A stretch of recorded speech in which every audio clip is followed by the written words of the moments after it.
Thank you. It's not always easy to put these things into words, but I just want to say thank you all for coming along on this journey and helping this community pass 5,000 subscribers and counting. Having a YouTube channel has been on my mind for years, from the early days watching Niga Higa and Wong Fu, to learning tons from Graham Stephan, Ask Sebi, and a bunch of online communities. I'm still far from the best when it comes to personal finance and credit cards, but it's still a huge interest of mine. I'm still learning every day, and I hope to continue giving back to the community by sharing these learnings and experiences with all of you guys. And so yeah, I asked through a couple community posts in the last few weeks to see what type of questions you have that I can help answer in this video. I actually just got back from a short vacation not too long ago and answered some of these questions along the way. So let's get started over there.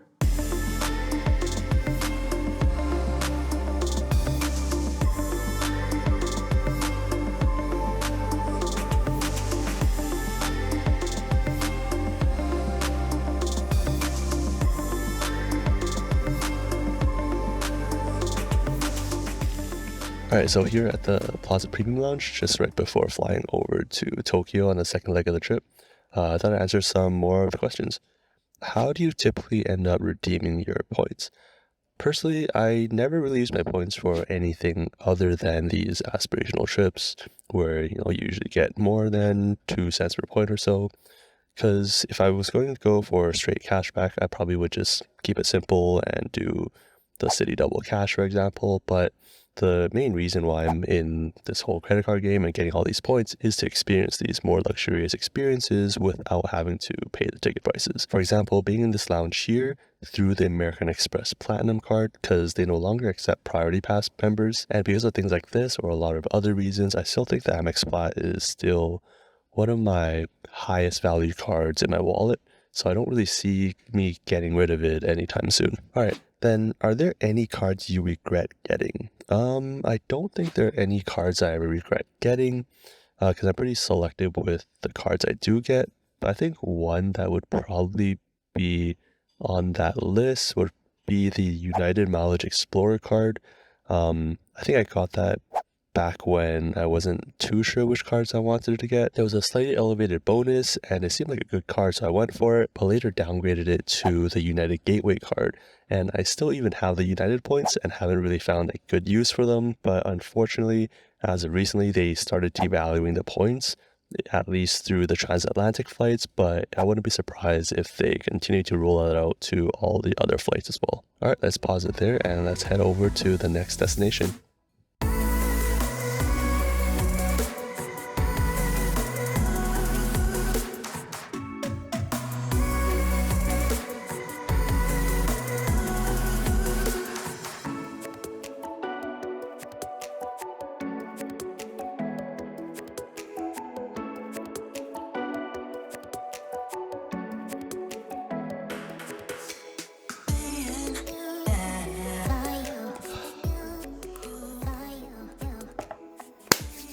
Alright, so almost done with our trip here in Tokyo. Have a small break, so thought I'd answer some more of your guys' questions. What is one credit card travel redemption that you plan to do in the next year or two? I would say this one right now. It's been planning for a while, since the end of last year, where we went to Taiwan and Japan as well for these 2 weeks. But another travel redemption for later in the year I'm looking forward to is flying over to Singapore, then Korea and Japan on Singapore Airlines, which is yet another 5-star Asian airline that I want to experience for business class. So really looking forward to that, as well as of course all the cheap and great food in all of those cities. All right, next. My question to you is, where do you generally start your process of looking for massive value redemptions? For me, it's usually based on where I want to go, and because I'm based on the West Coast, usually to Asia. And throughout just learning about all of these different redemptions and looking at what's available, then it's either I need to go to these places anyways, so I'll look in advance and try to find space, or I'll plan vacation in advance, but not exactly know where to go.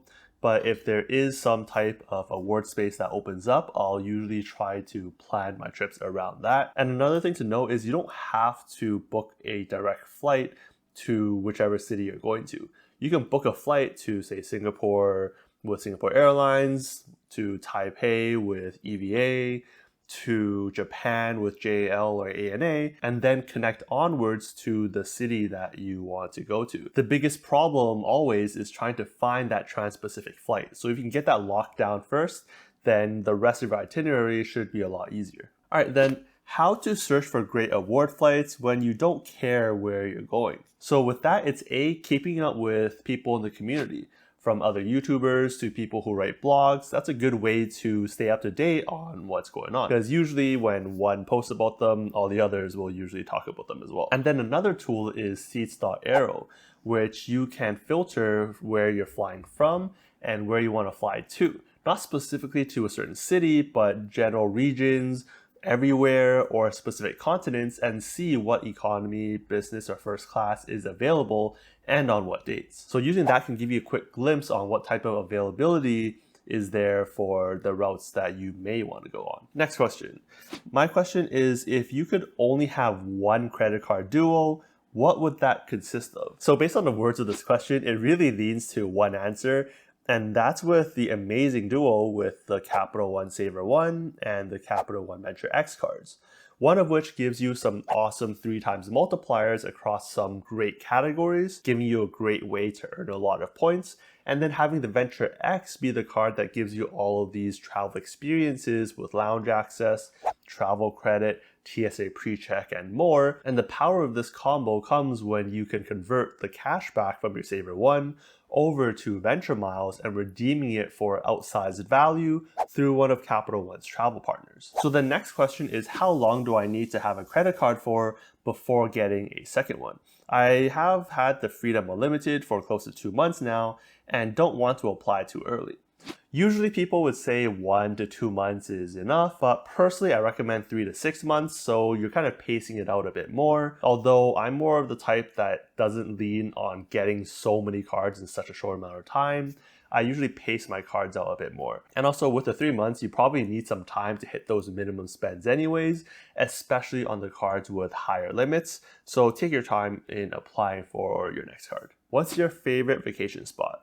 I'd say mainly countries in Asia probably, especially Japan, which I'm in right now in Ginza actually. I was just in Taiwan, which has some pretty amazing food for a fraction of the price, especially when compared to the States or even here in Tokyo. And then Singapore is always a great place as well, with a mix of a ton of different cultures, amazing food, and relatively cheap prices. What is your favorite coding language? So this is a question I did not expect. I would say that probably React Native, which means JavaScript, TypeScript, mainly because that was part of the first tech stack I used when I started working full time. And I'm more of a product front end guy, so that matches there as well. All right, what card should I get after the Chase Trifecta? So the Chase Trifecta, as you may know, is an amazing trio. Gives you some amazing ways to earn Chase points and a gateway for you to redeem those Chase points for some outsized value. For me, I would say having the Chase Trifecta is an amazing foundation, but for next cards, it really depends on what you want to do in the next little while. If you're going traveling, where are you staying, what type of hotels are there? Personally, I would still recommend getting a more flexible card. Like the Venture X is always amazing, where if you use both of the credits every year, it's like you're breaking even or getting paid $5 a year to keep the card open, while giving you lounge access, Capital One lounges, as well as some decent perks. I would also look at some American Express cards, especially when they're near or at their all-time high offers, mainly because American Express points are second only to Chase in my opinion, but still give you some amazing perks on their card. Like the Amex Gold giving you some amazing credits as well as 4x multipliers, or the Amex Platinum giving you a ton of different credits, perks, and benefits, especially ones that will elevate your travel experiences.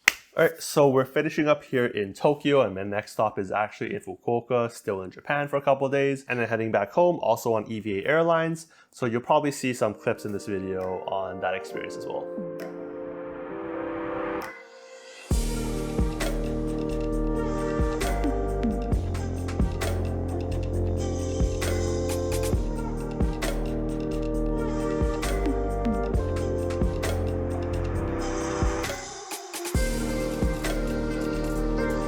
Alright, so being back from vacation, let's run through the rest of the questions. So Chase says, congratulations, Kevin. Thanks, Chase. If you had to live in another country, where would you live and why? And keep it simple. So I think it really depends if I'm still working or need to earn money. If I do, it's really hard to choose a place other than the States.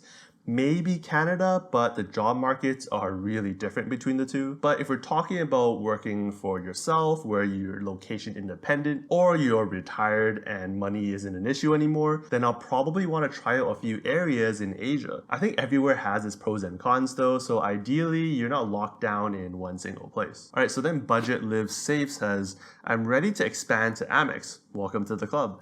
What card would you recommend with MR points and low to no annual fees? I'm currently holding the Sapphire Preferred and the Venture X.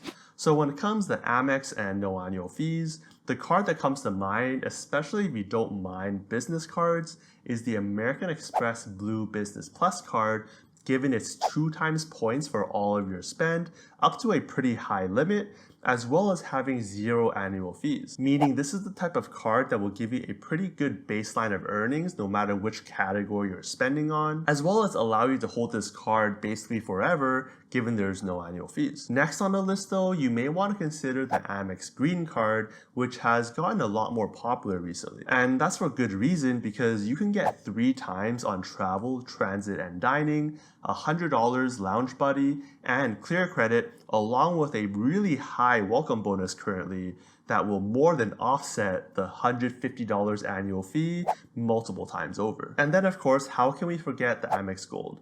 Yes, there's an annual fee, but as long as you're able to pretty easily use the 2 major credits on here, the 120 for dining and the 120 for Uber Eats or Uber, then that brings the annual fee for the card much lower. And that would be amazing because the card gives you 4 times on 2 major categories, being dining and grocery store spend. So let me know what you think of those options, and if you have more questions, just drop them down in the comments. And then Anthony Venture asks, what's your favorite thing to do outside of YouTube?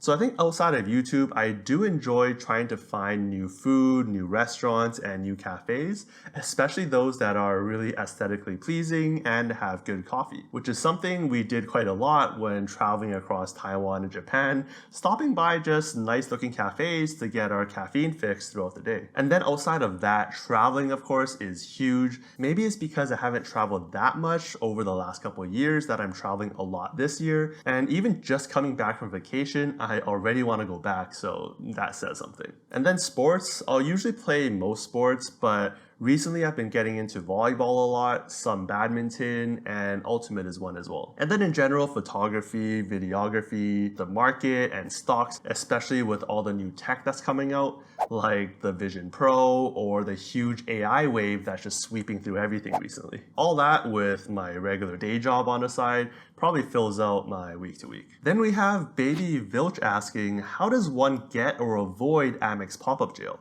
I applied for the Amex Green and I got the pop-up. I already have the Amex Gold from 2020 and the Platinum from 2021. Well, so for those of you who may not be familiar, Amex Pop-Up Jail means that when you're trying to apply for a card, you get a pop-up saying that you do not qualify for the welcome bonus. There's no set reason on why you may be in this pop-up jail, but things to consider are, have you been using a lot of the balance transfers, the intro APR offers, you have a lot of open cards, closed cards, been applying for a lot of cards recently, and a few other factors. The good thing is that this warning means that the application didn't go through, so you don't get that hard pull onto your credit report. And just like there's no set reason, there's no set method on getting out of this pop-up jail either. There are a few things you can try, like give it time, especially if you've been applying for a lot of cards recently, or try different links. You can use the public link, a referral link, or if you get an offer physically in the mail, that could be another option as well. Then, given you already have Amex cards, are you using those cards at all?